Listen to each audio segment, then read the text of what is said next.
नमस्कार, आप देख रहे हैं बहस बिहार की और आपके साथ मैं हूं विवेक। स्टेट का मामला सुलझता नहीं बल्कि उलझता जा रहा है, लेकिन इसके पीछे कहीं कोई साजिश तो नहीं, क्योंकि जिस तरीके से भरमाने वाले दृश्य सामने आ रहे हैं, जो रिजल्ट में जिन कलाकारों की फोटो आ रही है जिसमें कलाकारी की गई है, जो परीक्षार्थी है उसने खुद अपने हाथों से फॉर्म भरा और उसके बाद किस तरीके से उसके फोटोग्राफ्स पर दूसरी की फोटो चिपका दी गई, कई बातें हुई। इस दौरान इस पूरे मामले को समझाने की हम जरा कोशिश सबसे पहले करते हैं ग्राफिक्स के जरिए कि इस पूरे मामले में क्या है। ये पूरा मामला इसे समझिए कि 15 विषयों के लिए 2019 का आयोजन किया गया स्टेट का। इसके बाद 12 विषयों के रिजल्ट 12 मार्च 2021 को घोषित कर दिए गए। तीसरी बात इस पूरे मामले में है कि 12 विषयों का रिजल्ट जब जारी हुआ था तब मेरिट लिस्ट वाली कोई बात नहीं थी। चौथी बात यह है कि तब कहा गया था कि लगभग सभी की नौकरी पक्की है, मिठाइयां बंटनी शुरू हो गई, लेकिन यह खुशी ज्यादा दिन तक नहीं रही। उर्दू, संस्कृत और विज्ञान का रिजल्ट बाद में घोषित हुआ। इसके बाद इस बात को समझिए कि रिजल्ट के 3 महीने बाद मेरिट लिस्ट की जारी की गई, जिस पर घमासान मच गया। मेरिट लिस्ट में पहले से जो क्वालिफाई करने वाले अभ्यर्थी थे, कैंडिडेट थे, वो बाहर नजर आए और 12 मार्च को शिक्षा मंत्री का बयान आया कि जितनी सीट उतने लोग पास। तो चलिए, इसमें थोड़ी सी राहत की बात थी, लेकिन ये थोड़ा टेक्निकल पहलू इसके बाद शुरू होता। शिक्षा मंत्री और सचिव के बयानों से कैंडिडेट आहत हैं। जो सोशल मीडिया के जरिए अभ्यर्थियों ने बात की थी सचिव से, उसके बारे में भी हम आपको बताएंगे। और सवाल क्या है, जरा ये देखिए उनकी मांग क्या है अभ्यर्थियों के। बिहार बोर्ड ने रिजल्ट के समय ही कट ऑफ नहीं निकाला।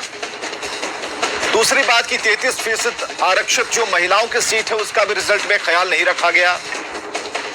तीसरी बात यह है कि विषयों में रिक्तियों की संख्या कितनी थी ये जानना चाहते हैं अभ्यर्थी। चौथी बात यह है कि रिक्तियों के मुताबिक कितने रिजल्ट जारी हुए हैं, ये भी उन्हें जानकारी चाहिए, जो हम इसके बाद बताएंगे आपको। जब तय सीटों से कम रिजल्ट हुआ तो अभ्यर्थी मेरिट से बाहर कैसे हो गए, ये भी समझाना होगा सरकार को। और विषयवार कट ऑफ के आधार पर मेधा सूची जारी की जाए। चलिए, अभिषेक झा हमारे साथ प्रवक्ता जेडीयू से मौजूद है, कुंतल कृष्णा मौजूद हैं प्रवक्ता कांग्रेस से, अश्विनी पांडे हैं प्रवक्ता टेट शिक्षक संघ से। तीनों का बहुत बहुत स्वागत है। सबसे पहले तो अश्विनी पांडे आपसे जानना चाहेंगे तकलीफ कहां है और क्या जिस तरीके से शिक्षा मंत्री का एक के बाद एक बयान आया जिसमें ऐसा लगता है अब कि नहीं, बात वो समझ चुके हैं, कमेटी उनकी समझ चुकी है और वो कह रहे हैं कि परेशान होने की जरूरत नहीं है। अभी भी परेशान है क्या? परेशान होने वाली बात ही है, केवल कह देने से कुछ नहीं होता। इससे पहले भी माननीय शिक्षा मंत्री जी, विभाग के सबसे वरीय अधिकारी अपर मुख्य सचिव संजय कुमार जी ने एश्योर किया था हम लोगों को कि आप सबकी नौकरी पक्की है। उसके बाद ये स्थिति उत्पन्न हुई है, तो अब मीडिया में आके कुछ बोल देने से हम लोग को विश्वास तो हो नहीं रहा है। हम लोगों को तो एकदम जितनी सीटें हैं उससे कम लोग जब क्वालिफाई हैं तो मेरिट लिस्ट का सवाल ही नहीं बनता है। सबकी नौकरी पक्की होनी चाहिए थी। मेरिट लिस्ट की जरूरत कहाँ पड़ती है?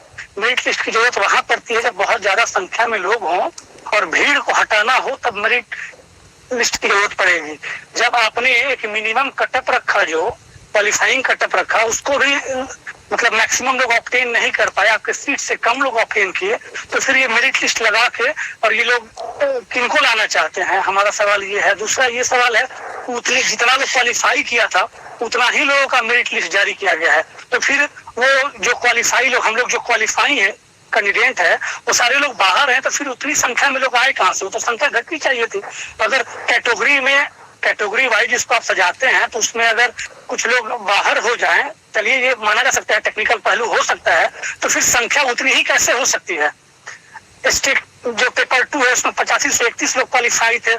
जब 12 तारीख का रिजल्ट था या 21 तारीख को जब मेरिट लिस्ट जारी किया गया तो उतना ही लोगों का मेरिट लिस्ट भी जारी कर दिया गया। तो फिर वो कौन लोग बाहर गए हैं? जो क्वालिफाइड लोग हैं वो लोग तो उस मेरिट लिस्ट में है ही नहीं, तो फिर बाकी ये बाहरी लोग कौन है? 3 विषयों के चलते माध्यमिक का रिजल्ट प्रभावित होना था। ये सवालों का सवाल जवाब का पहला फेज है, मांगों वाला पहला फेज है। जरा हम चलते हैं सरकार के प्रवक्ता हमारे साथ बैठे हुए हैं, उनसे जरा बात करते हैं। अभिषेक झा जी हैं। अभिषेक जी, इस पूरे मैटर को लेकर शिक्षा मंत्री जो कह रहे हैं उस पर इन्हें भरोसा नहीं है। कई ऐसी चीजें हुई जिसमें हमें ऐसा लगा कि लगता है कहीं ना कहीं कोई व्यक्ति या फिर कोई संगठन इसमें जानबूझकर अब घी डाल रहा है। या फिर एक षड्यंत्र, इसके पीछे कोई साजिश की बुआ आ रही है? आप किस तरीके से इस पूरे मैटर को देख रहे हैं, जबकि शिक्षा मंत्री ने अपना बयान साफ तौर पर कहा है, स्पष्ट की है सारी बातों को?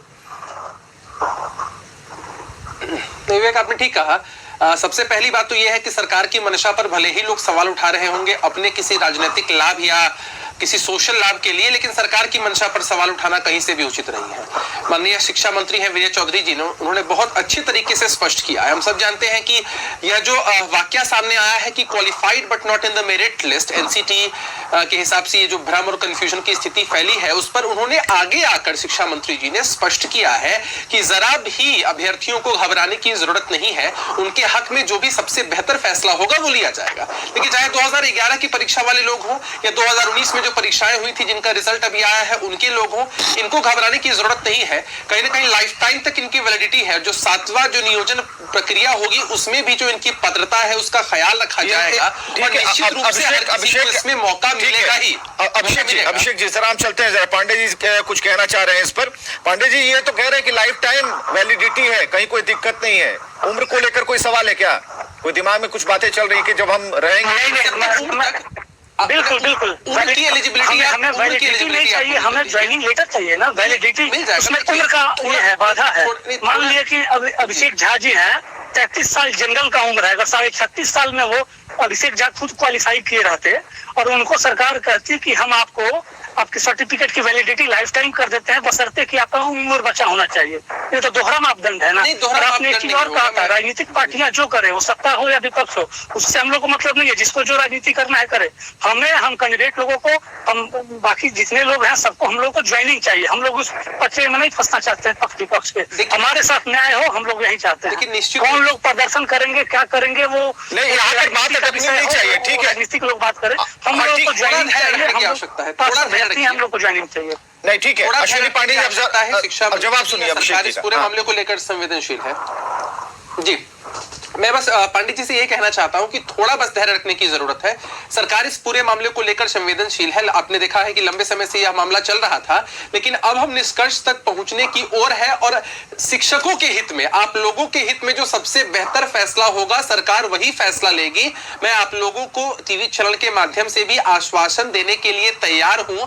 अगर कोई इसमें राजनीति करने की कोशिश भी करेगा तो हम उसको एलिमिनेट करते हुए, आप देखिए कि किसी शरारती तत्व ने ही ऐसा किया होगा ना कि किसी की तस्वीर को, किसी हीरोइन की तस्वीर है या किसी की गलत एंट्री को डाल करके इस तरह की चीजें सामने लाई। भाई अगर आप एक भी रिजल्ट को खराब करते हैं तो आप मेधा सूची में किसी ना किसी एक की हकमारी करते हैं। हम ऐसे लोगों को आइडेंटिफाई करके उन पर कार्रवाई भी निश्चित रूप से करेंगे और आपके हक में जो सबसे बेहतर फैसला होगा वो शिक्षा मंत्री जी लेने के लिए और हमारी सरकार लेने के लिए कृत संकल्पित है। उन्होंने आश्वासन दिया है।